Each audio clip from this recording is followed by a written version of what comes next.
Welcome, Facebook live stream viewers, and welcome to everyone listening to this show. It's Change It Up Radio here with Paula Shaw. And as always, I am delighted to be with you. I'm especially delighted to be with you today because I am going to be interviewing my dad, World War II veteran and veteran of the Normandy Invasion, Jack Gutman. Those of you who listen to our show know that Change It Up Radio is all about either celebrating change, giving people information to help them cope better with change, or bringing to you and spotlighting change makers who are trying to make the world a better place. And my dad, in his day and today, was quite a change maker. And we will be learning much more about that in just a few minutes.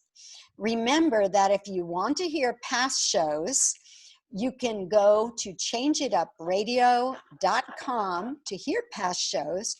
You can also get information there on being a sponsor or being a guest on this show as well. So don't forget, Change It Up Radio is where you can get that information. And if you would like more information about me, about my work as an author, a speaker, a life transition coach, you can get that information at paulashaw.com. That's paulashaw.com. So all of that information, I think, is pretty readily available. And of course, our Facebook pages and Twitter and Instagram and all of that, you'll find the information for also on the Change It Up Radio website. So guys, we just experienced Memorial Day, not in the usual way, I might add, because of course, there were no gatherings of crowds and there were no parades and that sort of thing that we normally think of with Memorial Day. But hopefully all of us were holding in our hearts the people who have served their country. And today I'm including in that group not only military, but the doctors, the nurses, the first responders, the fire and police, people who are keeping us safe. They're all heroes. They're all those that should be honored. And another holiday, which is coming up very soon, or I guess it's not really a holiday, but a day we commemorate, is June 6th. And that is known throughout the world as DDay. And it's because D-Day is coming, and this show will air on the week of D-Day, that I have invited my dad to be a guest today because he was there. He was there at only 18 years of age. He landed on the beach in Normandy. And we have the opportunity to hear the story from someone who lived it, in my dad, and that's pretty amazing today. He's 94 years old, but he's still clear and sharp, and I'm very excited to get to introduce him to some of you and to bring him back to others of you, because Dad has done my show every year since I've been doing radio, which is going on 5 years now. So we will be meeting him very soon. But first, I wanted to talk a little bit about this theme of sacrifice, because a lot of people these days are complaining. They're complaining that they have to wear a mask and their civil liberties are being challenged. They're complaining that they have to stay home. And I have to tell you, it really gets to me when I hear that, because how tough is it to wear a mask? And we all know the reason we're wearing masks. We're doing it to protect others. We're doing it out of love and solidarity and concern for others. Nobody's kidding themselves that wearing a mask is going to keep you from getting COVID. We all know that's not the case. But we do it as a sign of love and respect for our fellow man when we're out there in the public world. And when I hear people complain about that, my first thought is to ask them, how tough is that? How tough is it to put a piece of cloth across your face for a while you're in the grocery store or while you're out in a public place? How tough is it to have stayed home for 2 months with TV, internet, music systems, gaming systems? I mean, we are a long way from how the people who experienced the Spanish plague had to live their life experience. And so I'd like to suggest to my listeners that rather than falling in to complaining about the sacrifice or complaining about your civil rights being challenged, let's move to gratitude. Let's move to thinking about how grateful we are that we have this country where we're free, a country that's worth fighting for. I'd like to suggest that you move to gratitude for your family, for your home, for the food that you eat, for so many things, for the right to go outside and take a walk and get exercise, that we can go to a grocery store that's loaded with food. And I realize that there are people out there that are suffering. There are people whose livelihood has been greatly challenged by this shutdown. But nobody asked for the shutdown. Nobody asked for the virus. It's a reality in our world today, and we just need to deal with it as best we can. And I think that one of the things that can help us to deal with it as best we can is to remember that we're all in this together. And that if each one of us doesn't do our part, if each one of us doesn't have the willingness to put that mask on, we're putting other people at risk. We're asking others to perhaps make the sacrifice of getting sick when they weren't in it for that, when they were doing their part. And so I beg each person to gladly, gratefully do your part. Do whatever you can to help your fellow human beings. If there's somebody who needs your help at the grocery store, help them. If there's someone that you can give something to, my parents were shopping. I love to tell this story. I've shared it several times now. They were in Walmart early on when nobody could find toilet paper. And my dad asked one of the clerks, "Is there toilet paper?" And the guy said, "No, I'm so sorry, sir, there isn't." And a woman standing by, seeing my two parents in their 90s, pulled the toilet paper package out of her basket and gave it to them. Now that's what I'm talking about. Let's get off the what's in it for me mentality, and let's start thinking about what can I do for others? What can I do for others? One of the things that's most important to my dad at this point in his life at 94 years of age is helping others, touching the lives of others. That's why he's here today. That's why he's doing this show. And I think if more of us took that on as the focus of our lives, as the focus of our beings, wow, what a world we could create if we were all in it for that. If we were all looking for ways that we could help others. But if we want to talk about sacrifice, if we want to talk about people who really put it on the line, think about an 18-year-old boy. And I say boy because an 18-year-old is a boy. That is not a man. An 18-year-old boy on a ship crossing choppy waters on a cloudy day, knowing that there's gunfire waiting for him on the other side of the channel, knowing that this could be the last day of his life. That kid, many of those kids were asked to sacrifice their lives to save the world, to save our country. That's sacrifice, my friends. That's sacrifice that these kids kids were willing to make, because they were so convicted that serving their country was the most noble thing they could do. They so loved the United States that they enlisted.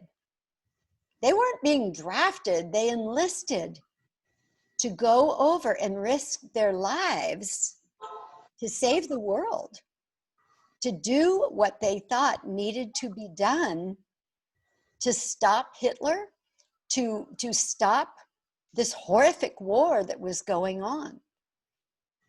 That's sacrifice. Not knowing what's going to happen, not knowing what's going to be real in your life 1 hour from this moment, that's terrifying. And when those boys cried out, "Mama," how appropriate. They were children. They were children. They were 18, most of them, some a little bit older. So please, please, all of you, when you're tempted to complain about what we're going through now because of the COVID pandemic, please think about how much we really have, how little we really need, and that when it's all said and done, hopefully the most important thing we will learn is the value of human connection, the value of our families, the value of the people we love, and the opportunity that we now have to serve the world, not just our family and friends, the whole world. We're all in this together. We're in this together if we choose to be. So let's all choose to stand for each other. Let's all stand for making this world a better place and a healthy place where we can thrive and love and grow. All right. Right after this message, I will bring you my dad, a man I'm anxious for you to meet. We'll be right back.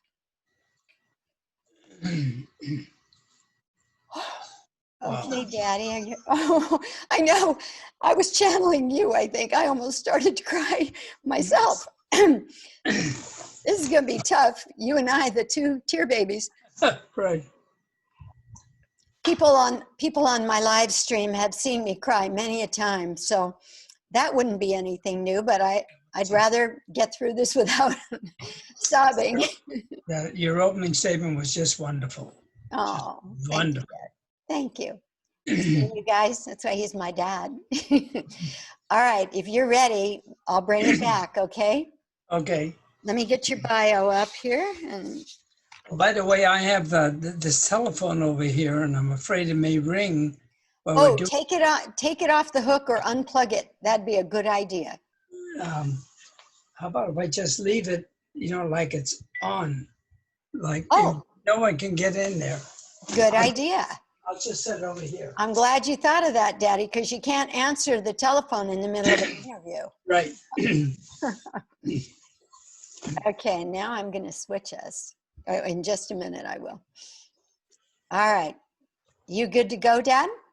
All set. All right, here we go.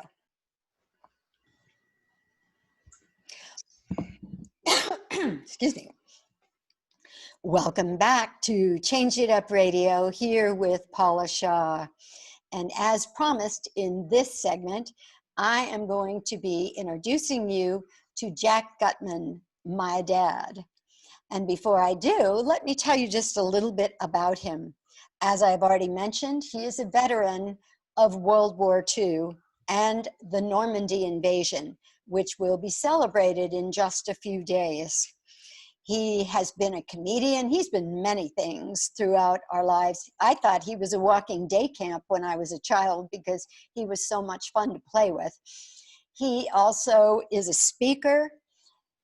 And right now at 94 years of age, he's out there speaking. He's out there going to schools and doing everything he can to encourage, to first of all, to share the story of Normandy, to encourage kids to love their country, and to really truly urge anyone who is dealing with PTSD, whether in the military or not, to seek help.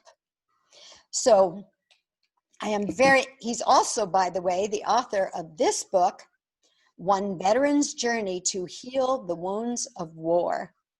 And it is the story of not only his experience at the Normandy Invasion, but then what happened in his life after all of that. So we've got lots to talk about. Dad, would you please join us? Well, welcome, Paula, and I thank you so much. And I want to say before we get into anything, I certainly enjoyed your opening statements. They were very touching and very sincere. And I hope people just really dwell on that. And when you just mentioned something about children speaking in schools and different like that, different places, children, many times when I've spoke at high school, middle school, or whatever it is, I always get them asking, was it really worth it? And then I look at them and I say, I look at my children and I see what they've accomplished and their children, what they've accomplished. And then I look at you young people and I feel this world is in great hands because of what we did. So you were the reason, and it was well worth it. Oh, Daddy, that was beautiful. And I think you're so right. The young people of today are so brilliant and so aware and so, I don't know, almost so much more mature than I think we were. And they're awesome. They are awesome. And yes, I think it was worth it, but whoa, what a huge sacrifice. So I think we would be remiss if we didn't have you briefly tell a little bit about D-Day. What was it for? What did we bring there in terms of the Armada and all of that? And who were you with, Dad? And who were you? Who were you at that age? I've shared that you were 18, right, but I haven't really said too much more. Okay. Well, I was with I joined the Navy at about 17 and a half. I talked my father into signing for me because I wanted to go in earlier, and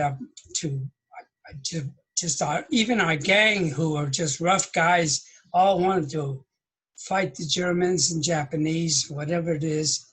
And I went into the Navy, and I was going to be an aerial radio man after a boot camp. I took the test, and it turned out that they were killing a lot of the medics in the Pacific, and because they had a red cross on top and a patch red cross, and they were a perfect target. Now, the Geneva Conference said you were not to shoot the medics. They figured kill the medics and you kill the morale, because the soldiers would have no one to take care of them. Sure. Therefore, it was I was drafted into it, and I went to medical school.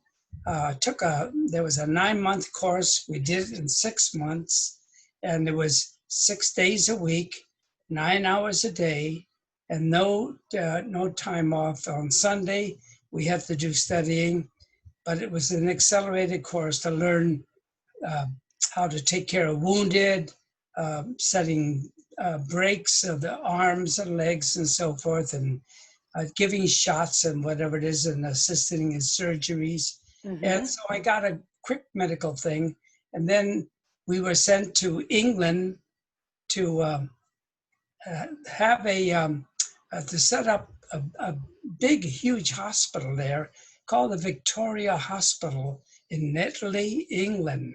Now, Daddy, let me stop you for 1 second. Let me ask you, did you know what all this preparation was for? Did you know what was coming? Yeah, no, I did not. As a matter of fact, when we were setting up, we went over and we stopped in Ireland and Scotland and picked up nurses and other personnel and equipment. And we got to Netley, England, and we were setting up this huge hospital. We had no idea what it was for. We knew it was for something big. And So, but we had to clean it up pretty bad because it was pretty well deteriorated. And so it had 1,000 beds. It was huge. Wow. And we had to clean it up. We spent at least 4 months, almost 4.5 months, and we still didn't know what it was. Now, in between time, there was a group, they must have taken, like, we didn't volunteer, believe me, but at least 30 or 40 of us, maybe 50, they took us away, and we went to a separate place away from the hospital. And these were all medical men, and trained us how to climb down nets, how to hit a beach, and go through different things that you would do in an invasion. So we knew it was going to be something like that. I see. But you didn't have the details, you didn't know when exactly, and you didn't know how huge it was actually going to be, correct? Right. The only thing we did know is that they swore us to silence, and it was really hush-hush. And they said that if you tell anyone what you're doing or mention anything, if you find out anything, you say it, you could be shot or court-martialed or whatever it is. Wow. Now, when you're 18 years of age, you shut up and you just do what you're told. Amen. That's pretty persuasive technique, isn't it? Yeah, so it was pretty hush-hush, Okay, so now let's shift to, first of all, how much notice did you get that June 6th was happening? Well, when did you know? It was about, we kept going back for training and then go back to the hospital and do our duties. And we were told, do not tell anyone about your what you're doing. Right. Not even your shipmates or close people. Again, it was hush-hush. Meanwhile, we got about maybe 3-day notice, and we were all told to go to a certain place in England. And they got us aboard a ship. And we started off from England to Southampton. And we were heading out to sea. Again, we did not know what it was.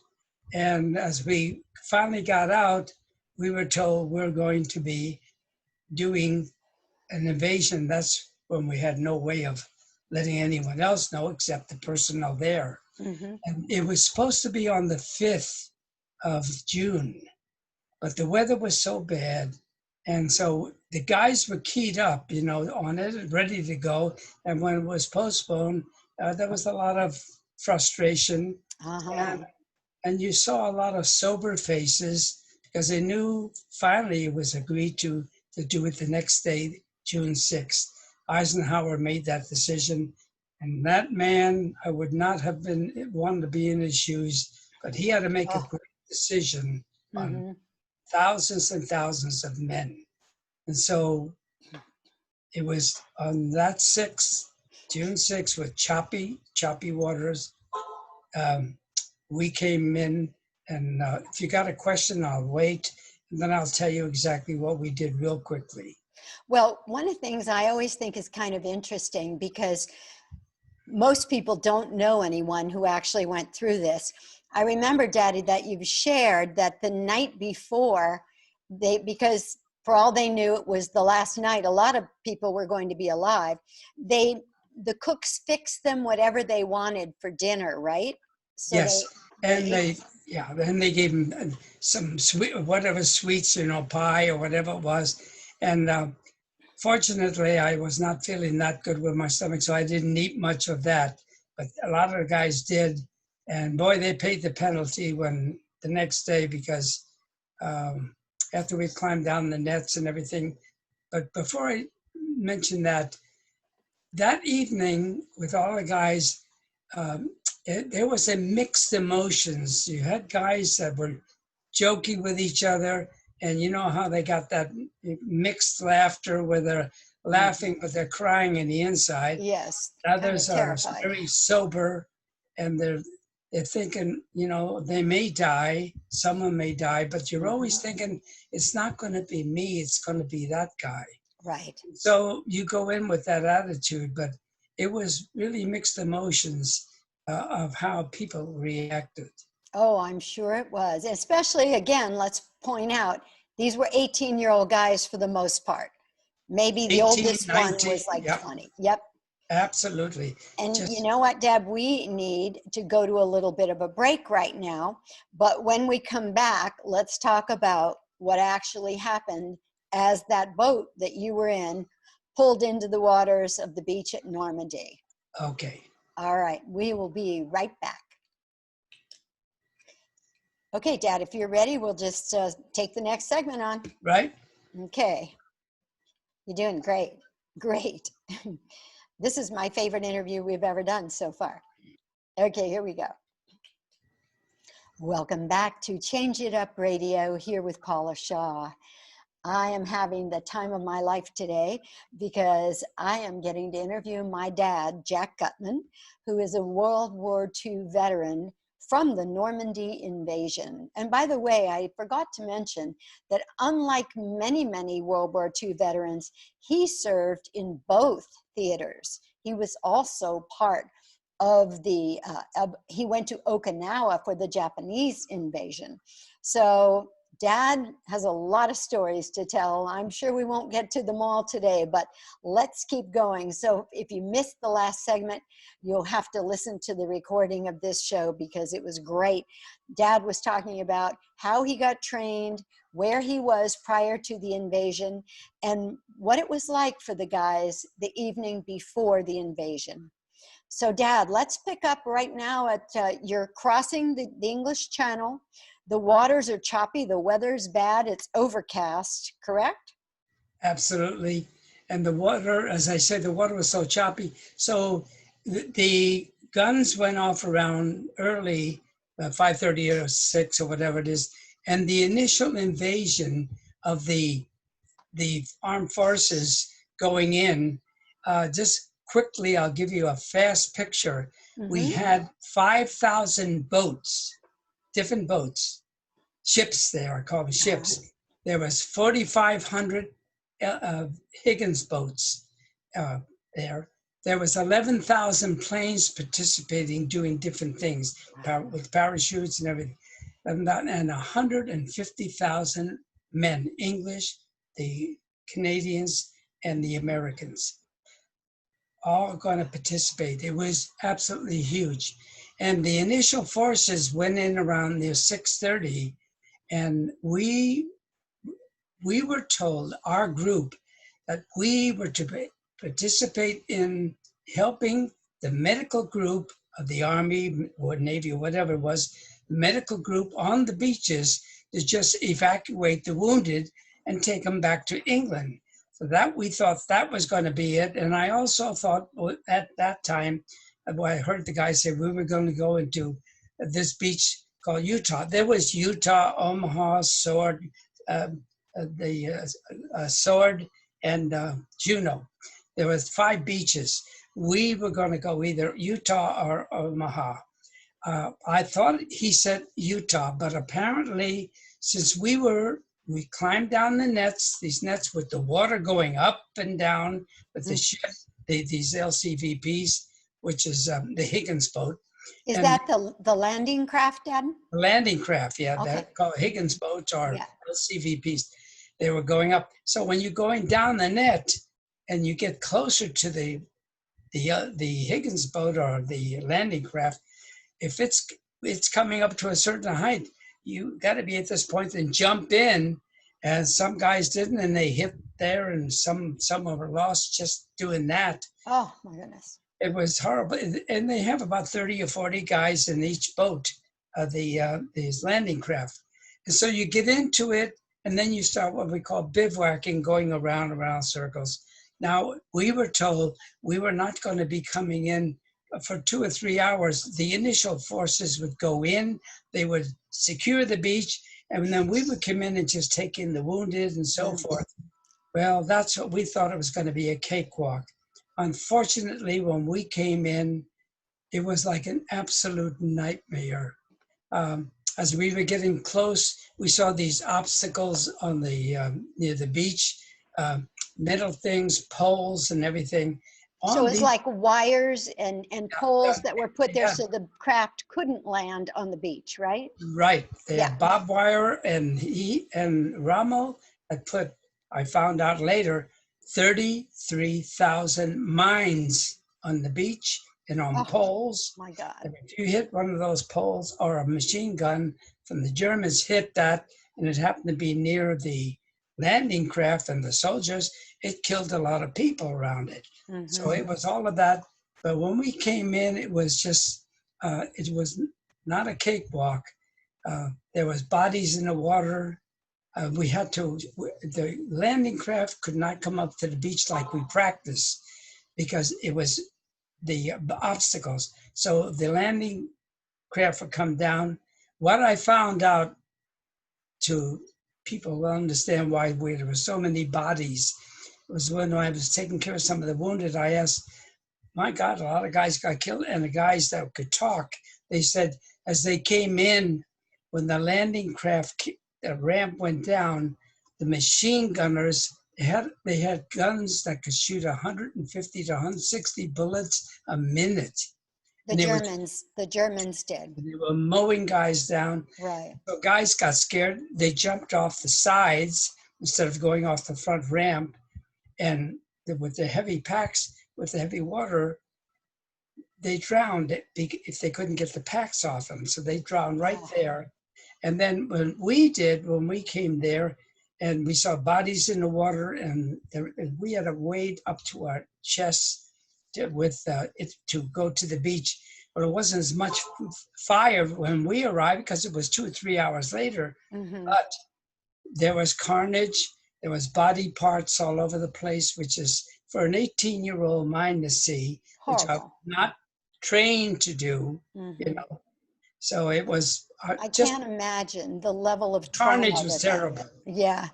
And I know, Dad, you've mentioned before that in the original plan, they had sent aircraft in that was supposed to bomb those big, giant German guns Yeah. so that they couldn't mow you down that way. But what went wrong? See, I'm glad you brought that up because, you see, I wondered for many years what the heck happened. Why did we lose so many men? Yeah. We lost over 9,000 men. But what happened is they had German bunkers where they were shooting down on the soldiers coming in. What happened was the bombers were coming over and they were supposed to hit these bunkers and annihilate them. And they had thousands of bombs. And so when they were coming in, there was cloud cover. And they radioed that we cannot see the bunkers. And they said, when you think you're near the beach, drop count 3 and drop the bombs, and that'll probably hit the bunkers. Now they couldn't see the bunkers for the beach that clear. So what happened? The bombs dropped 1 mile away from Oh, the bunkers, and it was wide open for those poor mm. guys that came in and was slaughtered. Oh, that's so awful. So awful. And I know that that was a huge cause of so many. I mean, between the landmines and then these guns that were very, very powerful, just, that had direct aim at the beach, Right. unobstructed. That, it was a really awful situation. And were they also trying to bomb the ships that were coming across the channel? Did they have aircraft as well? Yeah. Yeah, but no, they didn't. Their aircraft was pretty much missing, but Oh, they got most of those destroyers and battleships that fired onto the bunkers, which hit some of the bunkers, but not enough damage.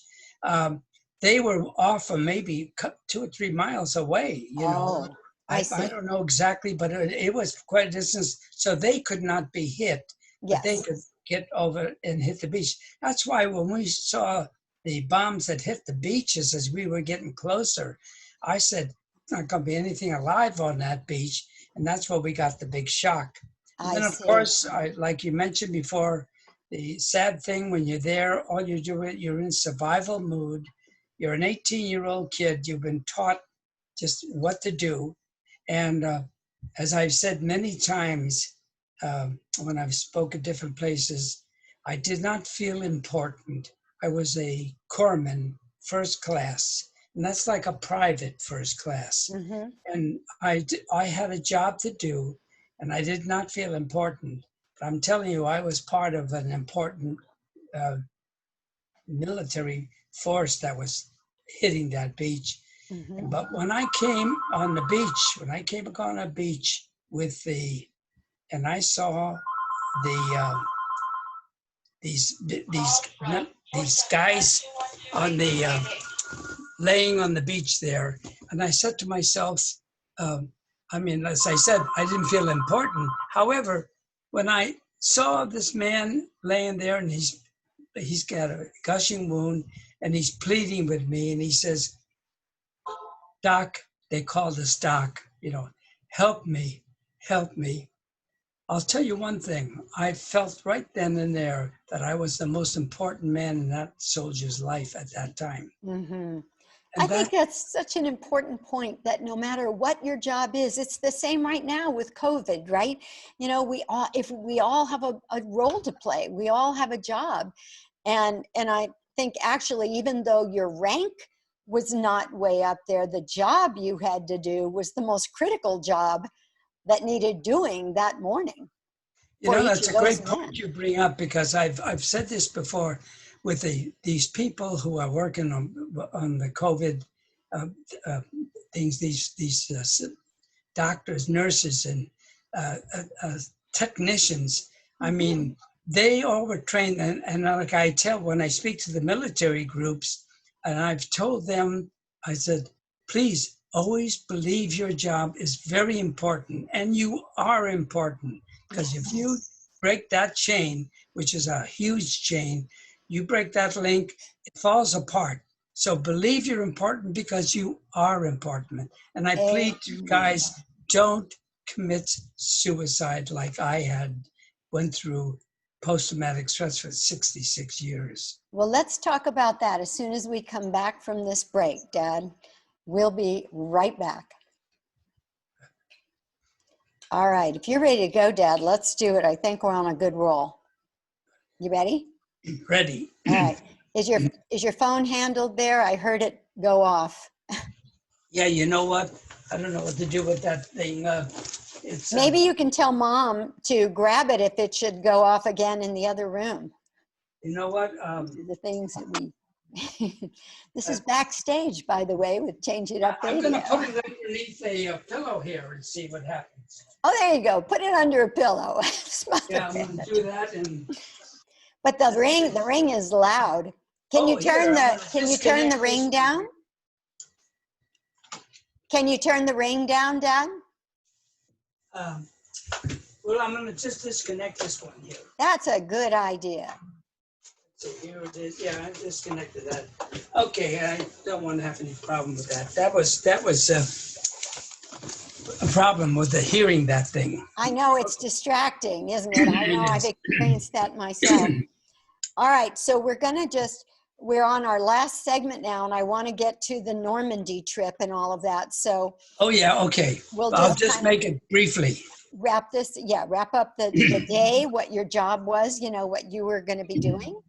And then let's talk about the documentary. Okay. Okay, ready? Here we go. Welcome back to Change It Up Radio, here with Paula Shaw. And I hope you've been with us, because we're having a wonderful time today and a great interview. My dad, Jack Gutman, World War II veteran and veteran of the Normandy Invasion, is my guest today. And he has been sharing with us a firsthand view of what it was really like to be there on that day. So if you're just joining us, you're going to want to go back and listen to the recording of this show. All right, Dad. So now we've talked about the landing, all of the things that went wrong, all of the reasons that so many men died. So maybe you can tell us briefly what your job was, and then I want to share with everybody the documentary that you were part of. Okay. We, after we got onto the beach, and as I say, you go into survival mode, you're hearing guys screaming, "Mama, mama, You know what, mama." Dad? Why don't we start again? Why don't you see what we can do about that phone? Because it's just going to distract you. Oh, it's this one here. Okay. See what fun it is when you're backstage with the radio show? When you hear the finished product, you'll never imagine that this happened. But I know if that phone kept ringing, it's just going to be a distraction to him, and it's going to be hard for him to share his story. So we might as well just get that handled now. Oh, and I better stop my clock here. Because we do, each segment that we do, by the way, is 11 minutes and 30 seconds. That's one of the reasons why I do my 11:30 at 11:30 show. It's 11 minutes and 30 seconds is what I'm used to in a segment for this show.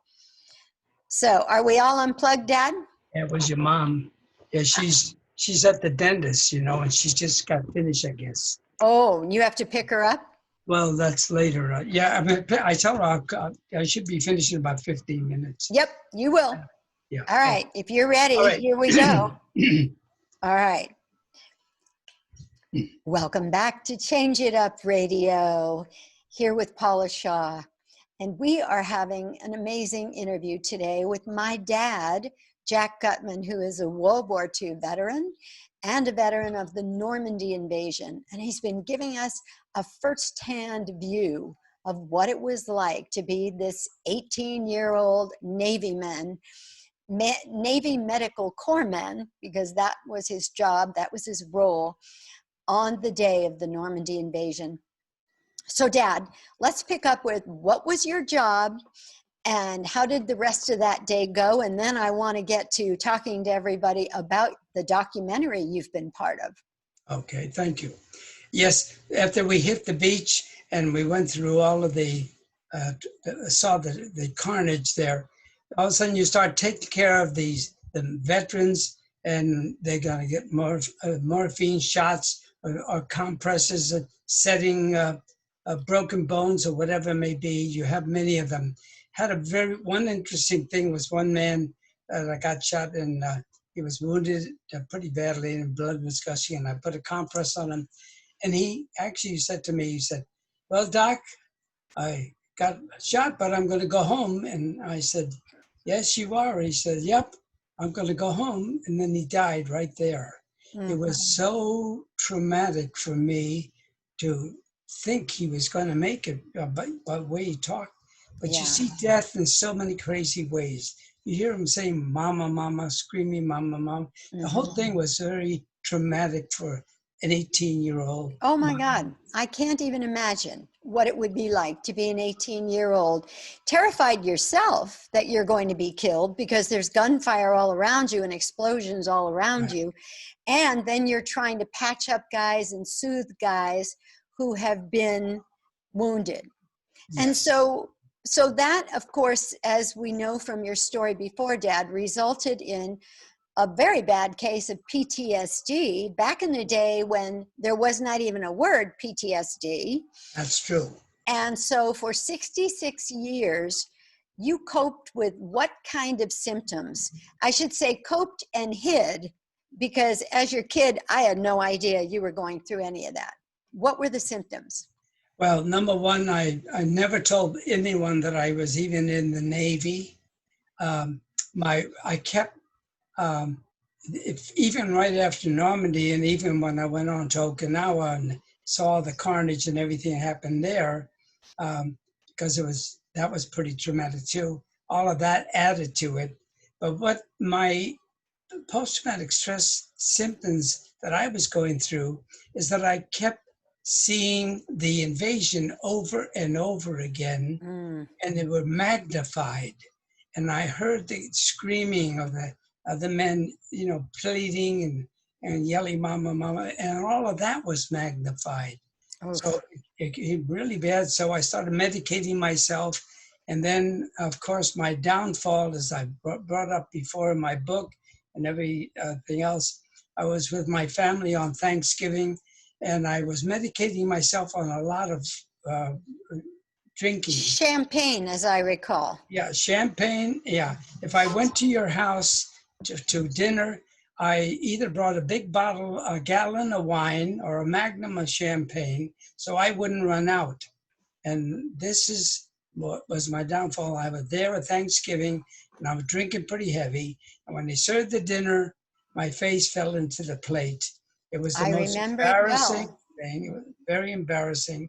And Mhm. then you, Paula, um, cleverly got me to go to some It was a group that grief you, recovery group, as I recall. I asked you to support me because I was starting this group. It was early in my career. And of course, you and Mom always supported me. So you came, and then you made a beautiful decision to join the group again to support me. right, And along the way, you actually discovered that you had been grieving for years. I personally feel grief and PTSD are one and the same.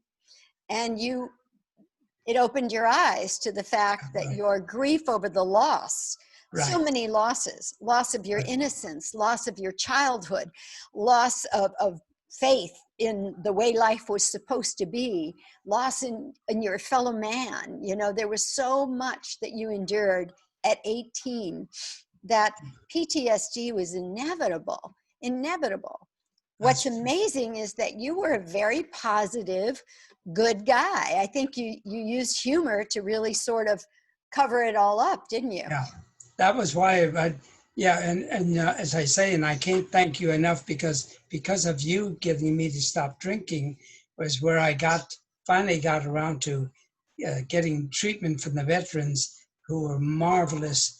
And after a few years, they finally cured me, and I was so thrilled to kind of like have a new life. Yeah, you did have a new life. And I know that there's a message that you have cried out over and over as a result of that. And what is it you want to say to other veterans with PTSD?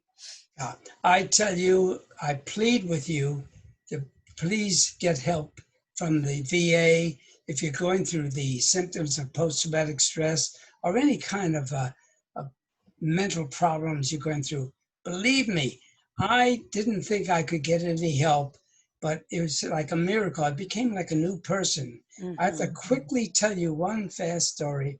A man asked me when I was in Normandy, which we're going to come up to, and asked me to do a video.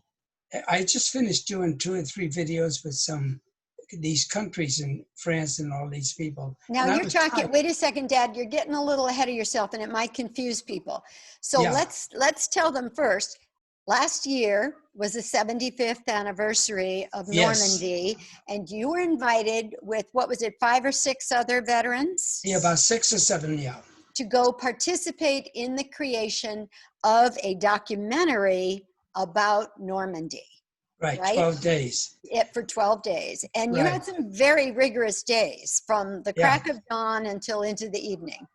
yeah. It was all put out by George Ciampa. He has an organization called Let Freedom Ring, and the Mm. documentary can be procured from him by just contacting Let Freedom Ring. Or you What a know what I was marvelous thinking, man. Daddy? We can Huh? put the link. We can put the link for the documentary on our Facebook pages. Oh, we will So do that. anybody watching this show that would like to see it could have Yes. access to it if that's okay with George. Yeah. Oh, well, he's the one to send me the link. What a marvelous man. I'll tell you, he got the money from American Airlines and a lot of wonderful people, and we went there. And The what what was the my most valuable thing for you? Because I know for years you said you never wanted to go back there. You had no desire to visit. right. What happened to you as a result of visiting?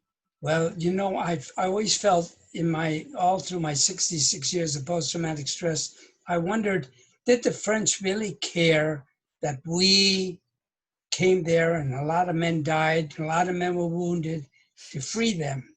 Well, when I finally got back to France, and I was very apprehensive about that, and I found the love of those people. And when you see the documentary, you will fall in love with those people because the interesting thing is these people were not even born when we made the invasion, but their parents taught them and their children, and they taught their children Mhm. the freedom that the United States and and Canada and England freed them and gave them their uh, freedom that they'd never known before.